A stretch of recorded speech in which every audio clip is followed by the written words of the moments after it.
You wake up and for a moment, you don't recognize the room, not because it's unfamiliar. You've slept here for years, but because something about it doesn't feel like yours. You go through your morning routine, the one you've perfected, the one that makes sense on paper. You drink the coffee you're supposed to like. You check the calendar, filled with commitments that seemed important. When you made them, you drive to the job you worked hard to get, the one that impressed people when you told them about it. And somewhere between the first meeting and lunch, you feel it again. That quiet hum beneath everything, the sense that you're watching your own life from slightly outside of it, like you're an actor who memorized the lines perfectly, but forgot why the character wanted any of this in the first place. And here's the strange part. Nothing is technically wrong. This isn't burnout. It isn't depression. It's worse. You're succeeding at a life that was never yours. And if you've ever felt this strange distance from your own existence, you're not broken. You're not ungrateful. You're not even lost. Not in the way you think. Nothing went wrong. That's the problem. Everything worked, just not for the life you actually wanted. The first thing to understand is this. Most people don't choose their lives. They inherit them. Before you could even form a complete sentence, you were already learning what mattered, what success looked like, what kind of person earned love, what dreams were acceptable, and which ones weren't. You watched faces, reactions, approval, and you adjusted. Because that's what children do. They adapt. You didn't choose who to be. You learned who was easier to love. This is what psychologists call the false self, a version of you built, not from truth, but from survival. It's not exactly fake. It's a costume, one you wore so long. You forgot you ever put it on. And the most dangerous part? It works. People praise it. They admire it. They tell you you've figured life out. And you smile, while something real inside you gets quieter and quieter, until you can barely hear it at all. There's a specific kind of exhaustion that comes from living like this. Not the kind that sleep fixes, the kind that comes from performing, constantly adjusting, constantly monitoring. Did I say the right thing? Did I act the right way? Am I being who they expect me to be? You're not tired from doing too much.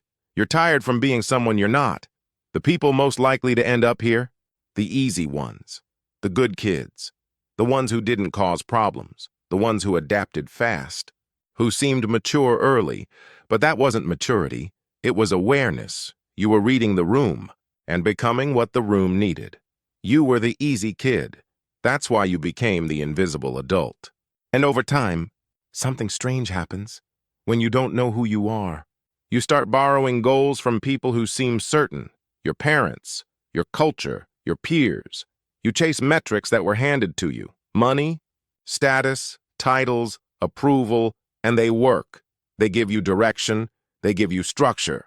But when you finally reach them, it doesn't feel like winning. It feels like finishing someone else's assignment.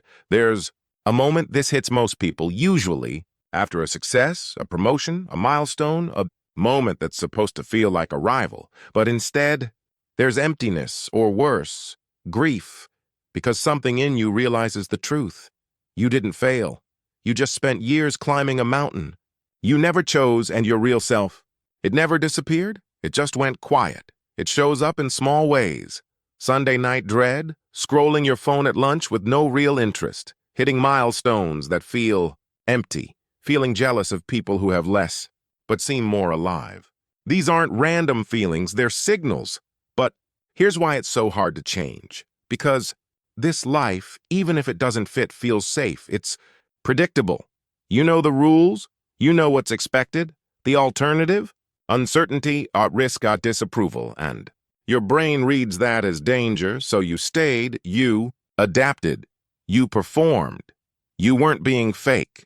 You were being safe. And maybe that's the most important thing to understand. This life you built, even if it doesn't feel like yours, was intelligent. It helped you survive. You became who you needed to become when you didn't have another option. But now, you're starting to feel the cost, the quiet grief of a life unlived, the strange homesickness for a place you've never been, And that feeling? It's not a flaw, it's a signal. Something in you is still alive, still waiting, still hoping you'll finally notice it. You don't need all the answers right now. You don't need to burn your life down. You don't need a dramatic reset. You just need to stop pretending that the discomfort isn't there. Stop calling the signal weakness, because realizing this isn't your life isn't the end. It's the first honest moment you've had in years, and maybe the first real chance to start living one, that is.